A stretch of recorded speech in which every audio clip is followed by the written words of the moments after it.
ஞானானந்தமயம் தேவம் நிர்மலஸ்படிகாகிருதிம் ஆதாரம் சர்வ வித்யானாம் ஹயக்ரீவம் பாஸ்மகே. அஸ்ட்ரோ டிவி நேயர்களுக்கு அஸ்ட்ரோ கேஎஸ்ஐயங்காரின் பணிவான நமஸ்காரங்கள். மாத பலன்.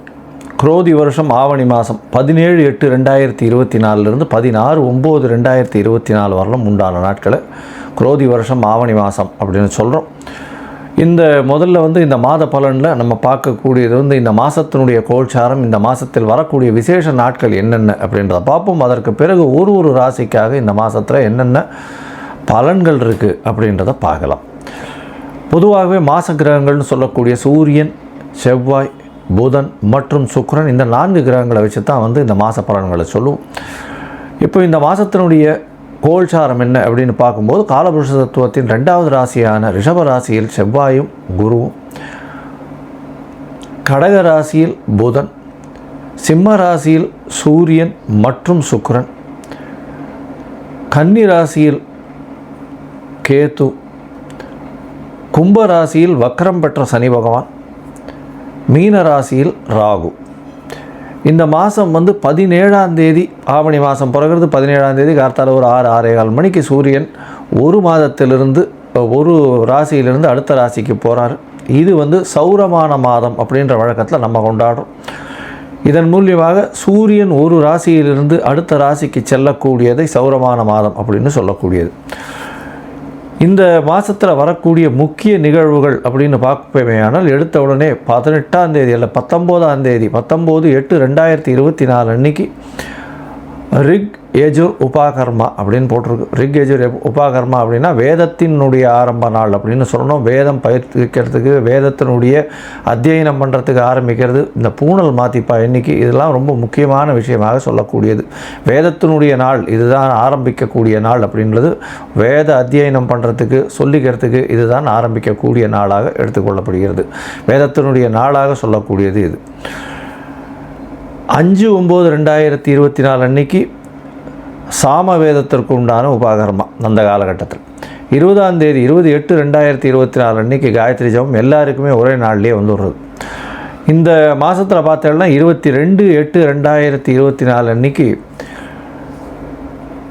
மகா சங்கடகர சதுர்த்தி, வாஸ்து நாள் வேறு. அன்றைக்கி மகா சங்கடகர சதுர்த்தி அப்படின்னு சொல்லும்போது தேய்பிரை சதுர்த்தி, வாஸ்து நாள் வேறு. வாஸ்து நிதிரை விடும் நாள். ஒரு வருஷத்துக்கே ஒரு 8 நாள் தான் வாஸ்து நிதிரை விடுறார். இந்த காலகட்டத்தில் தோஷம் எதற்குமே கிடையாது. அதாவது திதி, வாரம், நட்சத்திரம் எந்த தோஷமுமே கிடையாது. இந்த வாஸ்து புருஷன் கண் விழிக்கும் பொழுது பார்த்தேலையானால், அதாவது மதியம் 2:31 4 மணி வரலும், அதாவது 4:01 வரலும் வாஸ்து புருஷன் கண் விழிக்கும் நேரம். இதை 5 பிரிச்சுக்கிறா, 18 நிமிஷமாக பிரிச்சுக்கிறா இந்த 1.5 மணி நேரத்தை.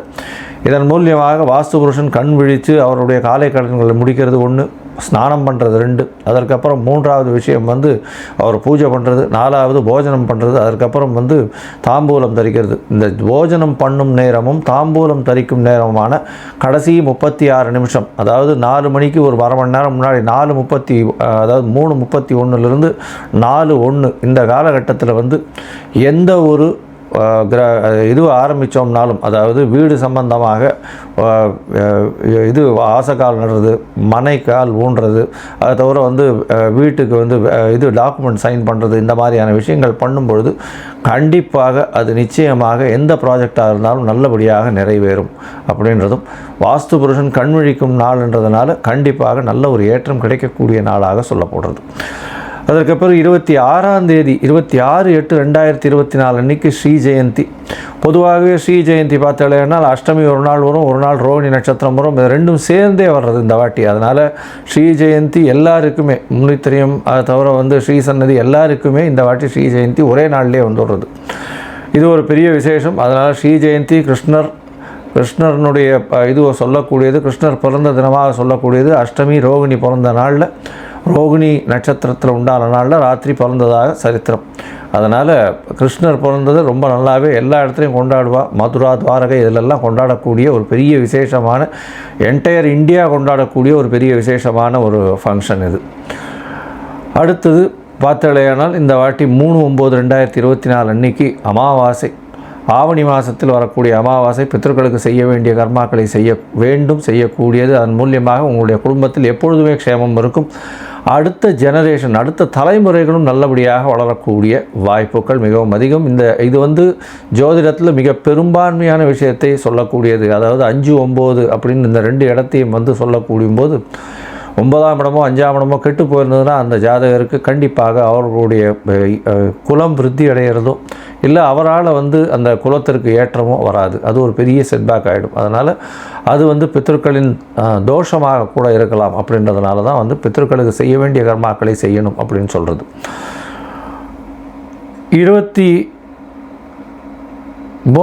அதற்கு பிறகு பார்த்தாலேயானால், அதாவது 5ஆம் தேதி அன்னைக்கு 5/9/2024 அன்றைக்கி பார்த்தேன்னா எஜுர் உபாகரமாக ஏற்கனவே சொல்லிவிட்டு, அதுக்கப்புறம் 7ஆம் தேதி அன்றைக்கி விநாயக சதுர்த்தி 7/9/2024 அன்றைக்கி விநாயக சதுர்த்தி, வளர்பிறை சதுர்த்தி. அதனால் வந்து ஆவணி மாதத்தில் வரக்கூடிய வளர்பிறை சதுர்த்தி விநாயக சதுர்த்தின்னு சொல்லக்கூடியது என்டையர் இந்தியாவை இதுக்கு, அதாவது சுதந்திர போராட்டத்திற்கு ஒரு பெரிய ஏற்றத்தை கொடுத்து இந்த விநாயக சதுர்த்தி விழாவை முன்னெடுத்து சுதந்திர போராட்டத்தை முன்னெடுத்து இந்தியாவிற்கு சுதந்திரம் வாங்கின பெருமை நம்மளுடைய தேசபக்தர்களுக்கு சாரும். அதை தவிர வந்து இந்த விநாயக சதுர்த்தி விழான்றது வந்து இந்தியா முழுவதிலும் சிறப்பாக கொண்டாடக்கூடிய ஒரு பெரிய விசேஷம், முதல் பண்டிகையாக சொல்லப்படுறது. அதுக்கு பிறகு பார்த்தாலேயானால் வாமன ஜெயந்தி வருது. அதாவது 15 வாமன ஜெயந்தி அப்படின்னு சொல்லக்கூடியது வந்து 15ஆம் தேதி 15/9/2024 ஓணம் பண்டிகை அப்படின்னு சொல்லுவாள். கேரளாவில் ரொம்பவும் பிரசித்தி.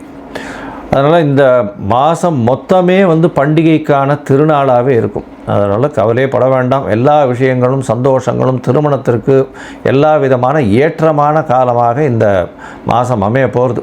இந்த மாதத்தில் பார்த்தாலேயானால், அதாவது போன மாதம்னு சொல்லக்கூடியது ஆடி மாதம், கடக மாதத்தில் வந்து எல்லா கோவில்களிலும் ரொம்ப ஃபங்க்ஷன்லாம் அதிகமாக இருந்திருக்கும். இந்த மாதத்தில் பார்த்தோன்னா வீட்டினுடைய ஃபங்க்ஷன், அதாவது கல்யாணம், காது குத்தல், சீமந்தம் எல்லாமே வந்து இந்த மாதத்தில் நடக்கக்கூடியதாக இருக்கும். அதனால் இந்த மாதம் வந்து தட்சிணாயனத்தில் ஒரு பெரிய ஏற்றமான மாதம். ஏன்னா இதுக்கு அடுத்து வந்து பார்த்தோன்னா புரட்டாசி மாதம், அது பித்திருக்களுக்குன்னே சொல்லக்கூடியது.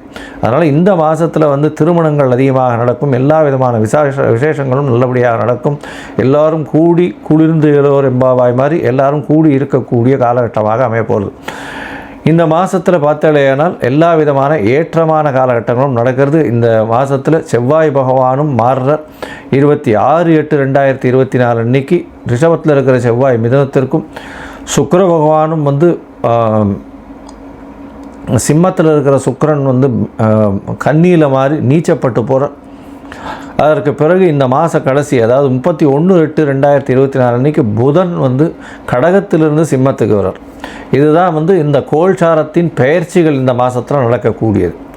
சரி, உங்களுக்கு அஸ்ட்ராலாஜிக்கல் கன்சல்ட் தேவைப்பட்டதுன்னா என்னுடைய மொபைல் நம்பர் கீழே ஸ்க்ராலிங்கில் போயின்னு இருக்கோம். உங்களுக்கு தேவைப்பட்டதுன்னா எனக்கு ஃபோன் பண்ணுங்க. உங்களுடைய date, time, place of birth, உங்களுடைய பெயர், உங்களுடைய தாய் தகப்பனார் பெயர் நீங்கள் அனுப்பிச்சிங்கன்னா உங்களுடைய ஜாதகத்தை போட்டு அதில் சந்தி இருக்கா, நட்சத்திர சந்தி இருக்கா, பாத சந்தி இருக்கா, லக்ன சந்தி இருக்கா அப்படின்றது எல்லாத்தையும் பார்த்துட்டு, உங்களுடைய இன்றைய கோல்சாரத்தை வைத்து என்ன நிலைமைன்றதையும் பார்த்துட்டு, உங்களுடைய தசாபுக்தி அந்தரம் சூக்ஷ்மம் இதெல்லாத்தையும் பார்த்துட்டு, உங்களுக்கு உண்டான எளிய பரிகாரம், உங்களுடைய பிரச்சனைகள் என்ன அப்படின்றது எல்லாத்தையும் அசஸ் பண்ணி நான் சொல்கிறேன். உங்களுக்கு அதற்கு உண்டான கட்டணம் என்னன்றதையும் சொல்கிறேன். அந்த கட்டணத்துக்கு உண்டான பேமெண்ட்டை போட்டுட்டு UTR நம்பர் ஷேர் பண்ணுங்க, உங்களுக்கு அப்பாயின்மெண்ட் தரேன். இப்போது மேஷம் முதல் மீனம் வரை ஆவணி மாதம் குரோதி வருஷத்திற்கு உண்டான பலன்களை ஒன்றொன்னா பார்க்கலாம். சிம்மம், மகம், பூரம், உத்திரம் இந்த 3 நட்சத்திரம் 9 பாதங்களை கொண்ட ராசி. ராசியின் அதிபதினு சொல்லக்கூடிய ஒரு சூரிய பகவான் ராசியில் இருக்கிறது பெரிய விசேஷம். ராசிநாதன் ஆட்சி பெற்று போயிருக்கிறதன் மூலியமாக பெரிய ஏற்றம், அதுவும் சூரியனே ஆட்சி பெற்று போயிருக்கிறதுனால நல்ல ஒரு ஏற்றம் கிடைக்கக்கூடிய காலகட்டமாக அமைய போகிறது. இந்த மாதம் பார்த்தலையானால் ஆவணி மாதம் 17/8/2024 16/9/2024 வரலாம் உண்டான காலகட்டத்தில் சூரிய பகவான் உங்களுடைய ராசியிலேயே இருக்கிறது பெரிய விசேஷம். ராசியில் சுக்கிர பகவான் வேறு இருக்கார். இது ஒரு பெரிய ஏற்றத்தை கொடுக்கக்கூடிய காலகட்டமாக அமைப்போகிறது.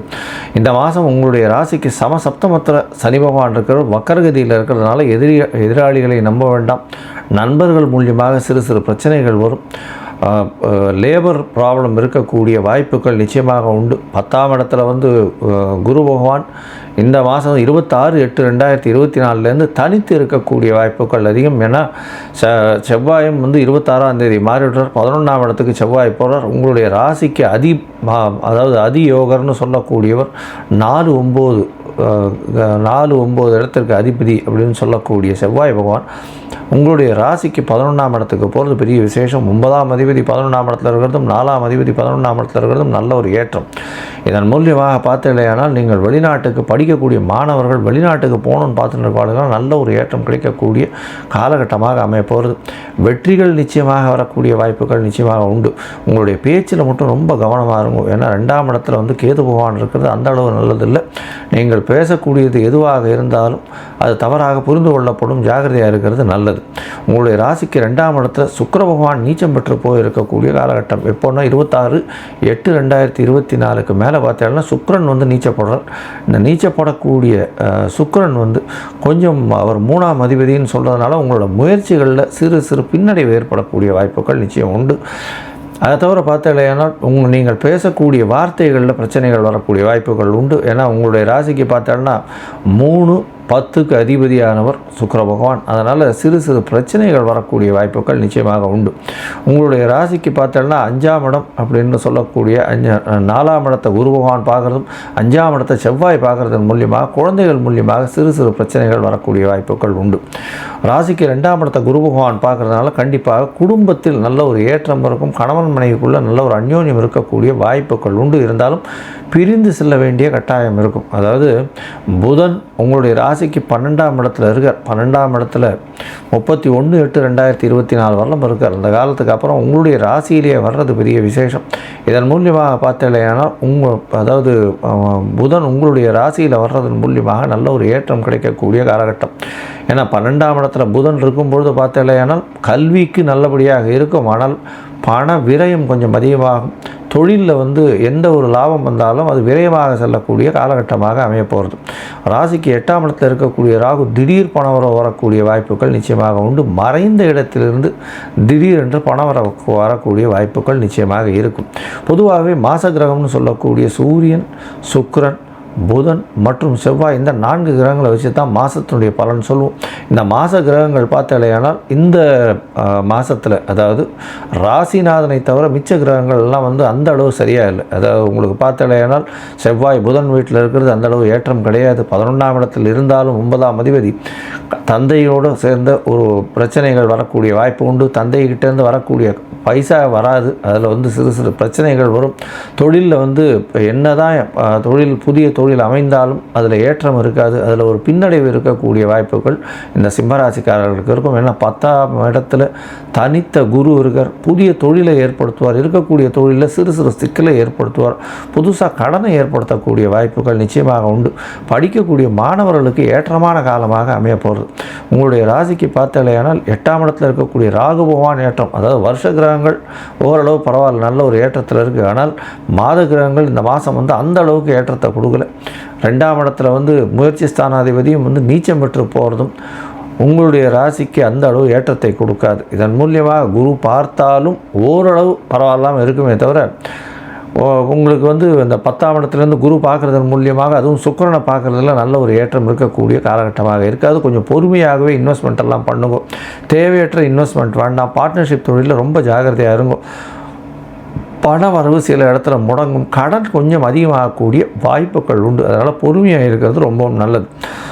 நீங்கள் இந்த மாதம் பார்த்தாலேயானால் சில நாட்கள் தவிர்க்க வேண்டும். அந்த சில நாட்கள்னு சொல்லக்கூடிய சந்திராஷ்டம நாட்கள். இந்த சந்திராஷ்டம நாட்கள் அப்படின்றது வந்து உங்களுடைய ராசிக்கு கோச்சார சந்திரன் இப்போ இருக்கக்கூடிய சந்திர பகவான் எப்போ 8ஆம் இடத்துல மறைகிறாரோ அது சந்திராஷ்டமம்னு சொல்கிறோம். பொதுவாகவே சந்திராஷ்டம காலத்தில் பார்த்தாலேயானால் புதிய முயற்சியும் வேண்டாம், வெளியூர் வெளிமாநில பிரயாணம் வேண்டாம்னு சொல்கிறோம். ஒருவேளை நீங்கள் பண்ண வேண்டிய கட்டாயத்தில் இருந்தீங்களேயானால் கண்டிப்பாக சந்திர பகவானுக்கு உண்டான எளிய பரிகாரம்னு சொல்லக்கூடிய அருகில் இருக்கக்கூடிய விநாயகர் கோவிலில் உங்களால் முடிஞ்ச அளவு பசும்பால் கொடுத்துட்டு போங்க. நல்ல ஒரு ஏற்றமும் மாற்றமும் நிச்சயமாக வரும். இந்த மாதத்தில் வந்து சிம்மராசிக்காரர்கள் கண்டிப்பாக மயிலை கற்பகாம்பாள் கோவிலுக்கு போய் சேவிச்சுட்டு வாங்க. நல்ல ஒரு ஏற்றம் கிடைக்கக்கூடிய காலகட்டமாக அமைய போகிறது. இந்த மாதம் பார்த்தாலேயானால் சிறிதளவு கொஞ்சம் பண பிரச்சனை இருக்கக்கூடும். அதை தவிர வந்து கடன் கொஞ்சம் ஏறக்கூடிய வாய்ப்பு இருக்கும். எதிராளிகளை நம்பாதீர்கள், அதாவது எதிர்பாலினத்தவரை நம்பாதீர்கள். அதை தவிர நண்பர்களை நம்பாமல் இருக்கிறது ரொம்ப நல்லது. புதிய கூட்டு முயற்சியில் புதுசாக வந்து வியாபாரம் ஆரம்பிக்கிறீங்கன்னா கொஞ்சம் பொறுமையாக இருக்கிறது நல்லது. மொத்தத்தில் இந்த மாதம், ஆவணி மாதம் சிம்மராசிக்காரர்களுக்கு ஓரளவாக சுமாராகத்தான் இருக்கும் அப்படின்றது சொல்கிறேன்.